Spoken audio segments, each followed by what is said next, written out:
వీడు ఏంది సంధ్య ఇట్లా చేసిపోయిండే, పోంగా చెప్పిపోయినా మంచిగుండు. నేను జాగ్రత్త అంటే ఎంతో సంబరపడ్డత్తమ్మ, కానీ మనిషి ఇంత పని చేస్తాడు అనుకోలేదు. ఇక పోతన్నా కదా అని జాగ్రత్త చెప్పినట్టున్నాడు. ఎప్పుడు వస్తాడు?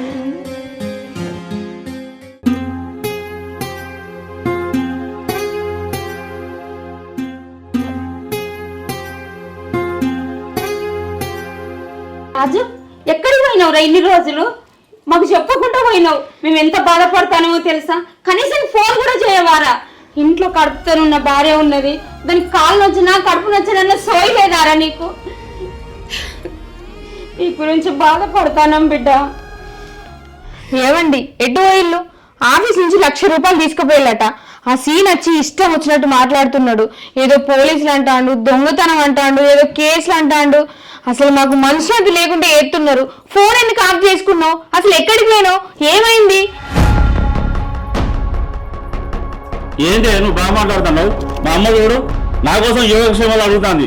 నువ్వు రాగానే ఇంటికి రాగానే డబ్బులు డబ్బులు అంటున్నావు. నన్ను చంపకు. ఏందిరా దాని మీదకి సీరియస్ అవుతాను? అది అన్నది నిజమే. ఆ సీన్ వచ్చి ఇంటికాడ గొడవలు చేసిపోయిండు. నువ్వేదో 1,00,000 రూపాయలు పట్టుకుపోయినమాట, దొంగతనం చేసినావని కేసు పెడతావని అంటాడు. దాని మీదకి బాగా మాట్లాడతాను.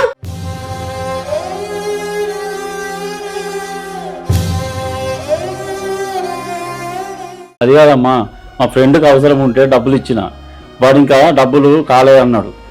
అందుకే సీను కనబడకుండా ఆ డబ్బులు వచ్చేదాకా ఇంట్లో ఉంటామ్మా.